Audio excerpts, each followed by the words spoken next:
I think we look hot. Totally hot. Ugly bitches! I've got a question for you. Do looks really matter? Because Family Guy seems to think they do. A lot. Especially when finding a partner. The show paints a picture of modern dating that's as shallow as a kiddie pool. Now, I'm not saying strong relationships don't exist, but let's be real. There's a lot wrong with dating today. And if you're quote unquote the ugly one, well, good luck getting past first base. Family Guy, in its own, let's say, unique way, dives headfirst into this mess in the episode Brian the Bachelor, which explains just how superficial modern dating is. Here we see Cleveland nursing his wounds from a messy divorce, and Peter, being Peter, decides that the best way to fix a broken heart is to put Cleveland on reality TV. But, as is often the case, Peter's interference turns Cleveland into a bundle of nerves, and before we know it, Brian ends up stepping into the spotlight instead. Now, let's be honest. Brian's not exactly doing this out of the kindness of his heart. He's not swooping in to save the day because he cares that the show continues. Nope, he's in it for the free food and martinis. But as the show goes on, something unexpected happens. Brian, who spends most of the time mocking how shallow it all is, ends up falling head over paws for Brooke, the reality star. Yeah, you know, I know I was skeptical at first, but I gotta be honest, I've never felt this way about anyone before. Sure, Brian, sure. Anyway, after battling it out with Quagmire in the finale, Brian wins both the show and Brooke's heart. Or so he thinks.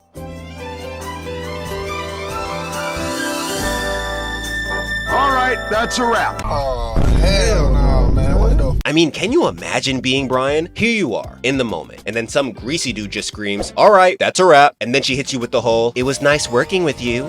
Well, it was great working with you, Brian. Good luck.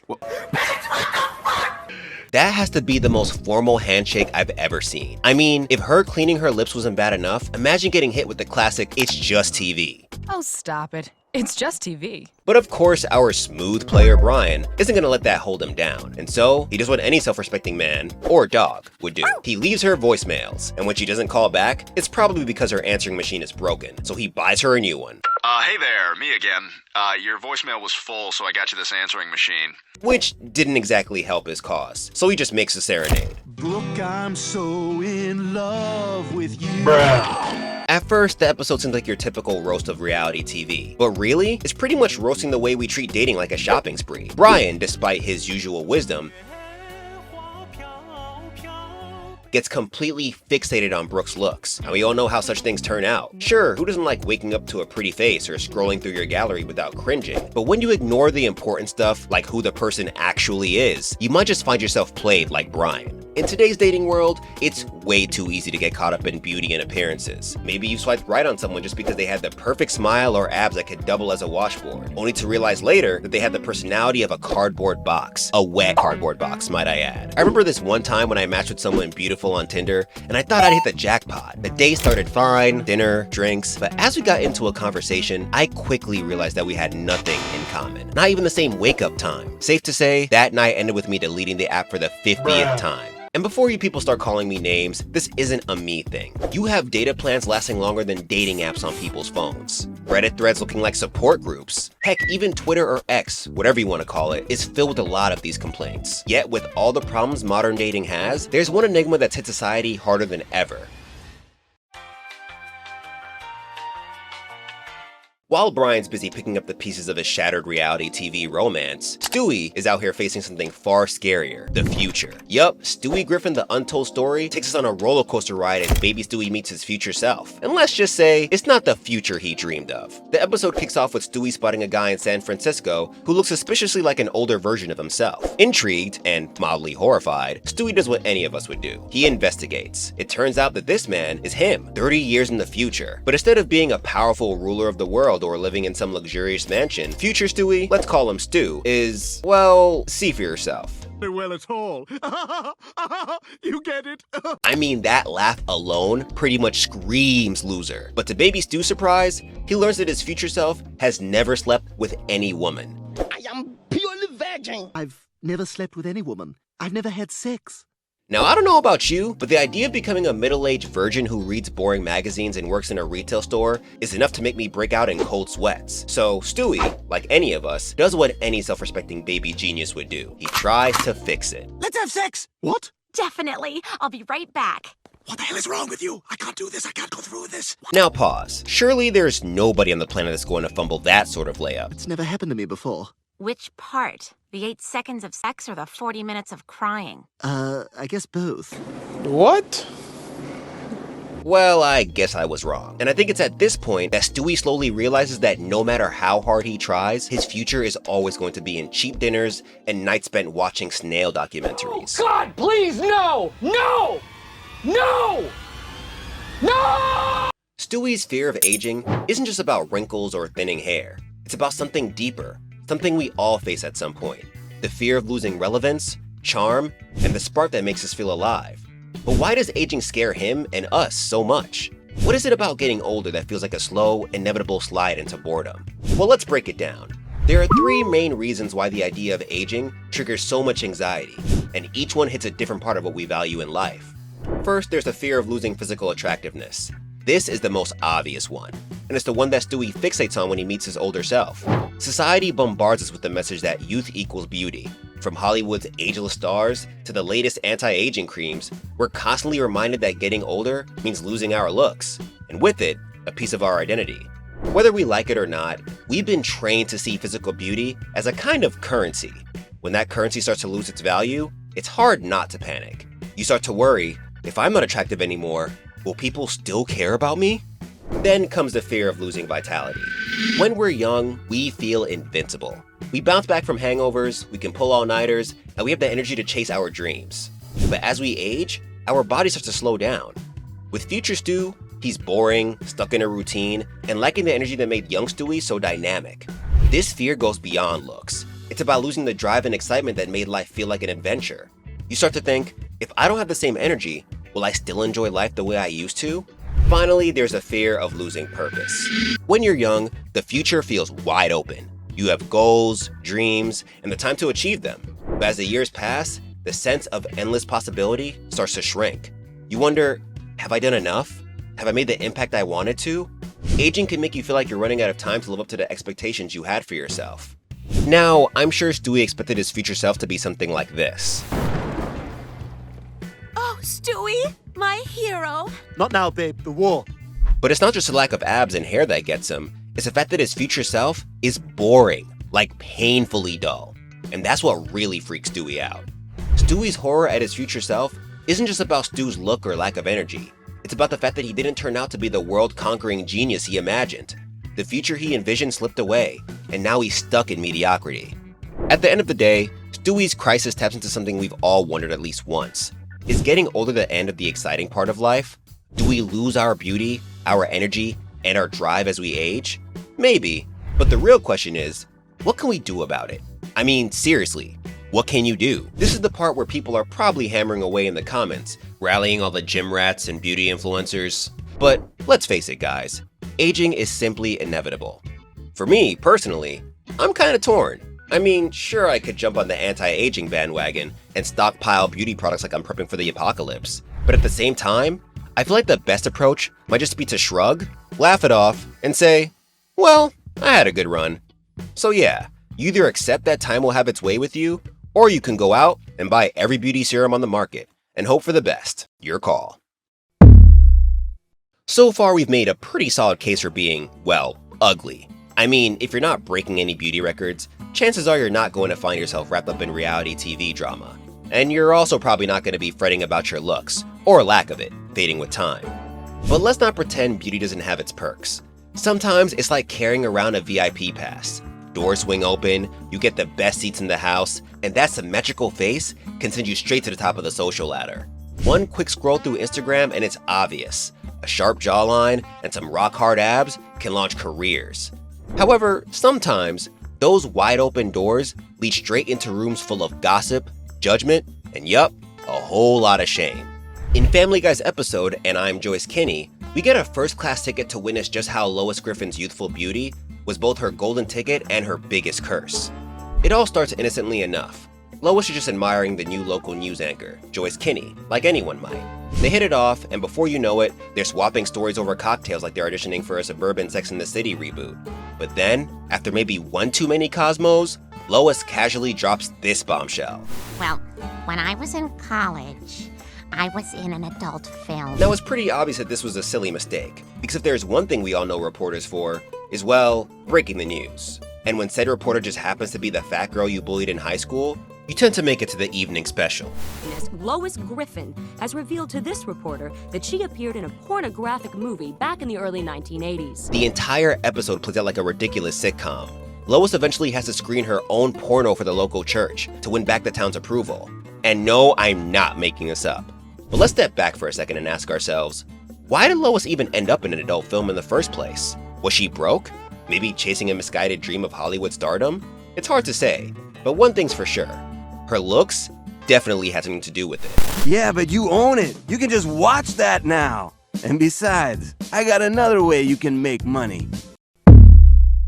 You see, when you're as stunning as Lois, society treats you like a trophy. And what do people do with trophies? They show them off, put them on display, and sometimes, well, exploit them for all they're worth.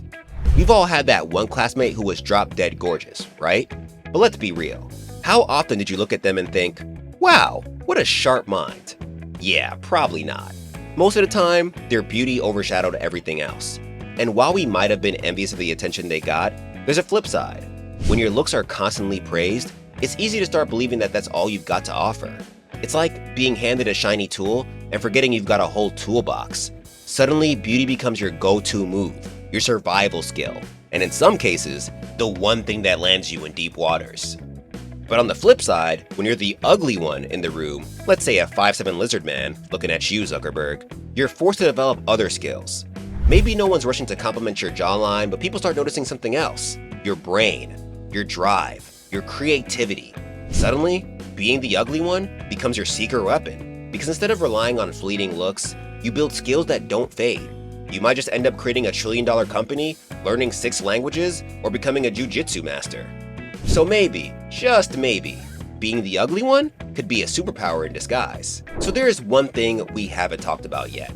Genetics. Of course, we all know genes play a massive role in beauty. And no, I'm not talking about denim or Hilfiger. I'm talking about the little strand of DNA that decides whether you look like me or, Brad Pitt. In Peter's Two Dads, Peter's life takes a wild turn when he finds out that Francis, the man who raised him, isn't actually his biological dad. Now, in typical Peter fashion, he handles this earth-shattering news in the most rational way possible. What are you doing? Crack? What the fuck? Hey, at least I'm not drinking, Brian. After that little detour to disaster, Peter learns that his real dad is an Irishman named Mickey McFinnigan, and just like that, he's off to Ireland to meet his long-lost father. However, the reunion doesn't play out as he planned, as let's just say his dad isn't too keen on having a man baby. You can't be me son. You and me are nothing alike. Just ask me sheep, O'Brien. Whose leg do you have to hump to get a pint of Guinness around here? In the end, after a visit from a few interesting muses. Challenge him, you must. And I'm Hayden Christensen. Wait a minute, Brian, that's it. I'm a fat, stinking drunk because my father is a fat, stinking drunk. And I gotta prove it to him. Peter challenges his father to an old-school liver-punishing drinking contest to prove he's his son, because what screams I'm Irish more than surviving thousands of pints? Surprisingly, Peter wins the contest, or at least doesn't fall flat on his face before his father. Cue the celebrations and musical tap dancing with raised whiskeys, but the magic quickly wears off, and Peter soon realizes just how empty he's feeling. At some point, we've all had our Peter moments. You know, those times where we look at not just our appearance, but our whole identity as if it's the key to unlocking a better life. That's why people are obsessed with ancestry tests. You spit in a tube, send it off, and suddenly, when you find out you're 12% Scandinavian, you're treating trips to IKEA like a spiritual pilgrimage, convincing yourself you've always had a thing for minimalist furniture. Whether it's tribe, race, or even political affiliation, we often cling to certain aspects of our identity, like they're golden tickets. There's this underlying belief that aligning ourselves with a specific group will magically make us better off. Maybe because that group scene is more successful, more attractive, or just better at assembling flat pack furniture. It's like Peter, hoping that looking more like his Irish dad will somehow give him the charm and good looks he's always dreamed of. But the truth is, none of that stuff really changes who you are. Peter wins a drinking contest, gets his dad's approval, and embraces his Irish roots. But in the end, he still feels empty, because true identity isn't just about your ancestry or DNA. It's about the relationships you build and the values you hold. And let's be honest, all the Guinness in the world isn't going to change that. By the end of the episode, Peter finally gets the memo. Francis, the man who raised him, might not have shared Peter's DNA, but he showed Peter, in his own gruff way, what it means to care for someone, and that's what really matters. But hey, if that still isn't enough for you, you could always challenge your dad to a drinking contest. Just saying. Alright, we've made it to the last segment of this video. Whew, thank God. And it's only right we go out on a slightly wholesome, slightly weird note, because, well, that's Family Guy for you. In Valentine's Day and Quahog, the Family Guy cast subtly reminds us of how chaotic relationships can be. Let's kick things off with Peter and Lois, where Lois has the grand cinematic idea of spending the entire day in bed with Peter. Sounds romantic, right? Like something straight out of a rom-com. But of course, this is Peter we're talking about, and his idea of staying in bed all day involves something completely different. Who's calling? My ex-girlfriend. She calls me drunk every Valentine's Day. Hey, Samantha. Yeah, I'm sorry. I still love Lois. I mean, in his defense, who hasn't had a romantic evening ruined by an unexpected call from a past fling? Just me? Moving on. Then there's Meg, and boy does she take the weird Valentine's Day trophy. She goes out with a guy who, for some reason, thinks she looks better in person than in her photos. Now that's already a red flag, and let's just say the results were a bit red. Oh my God! Toby, what happened? Oh, I just harvested your kidney. I mean, surprise, surprise. But stay with me here, because things are about to get a whole lot crazier. You promised we'd spend Valentine's Day together. The whole day. And I'm not letting you break that promise. Now, I'm no love expert, and I'm certainly no catch either. But there's being down bad, and then there's this. But hey, Meg's built differently. Their date goes well, and they even kiss when he gives her kidney back. Now that is dedication. Or desperation. I'll let you decide. And of course, we have Brian, who spent the whole day running a marathon with his ex-girlfriends.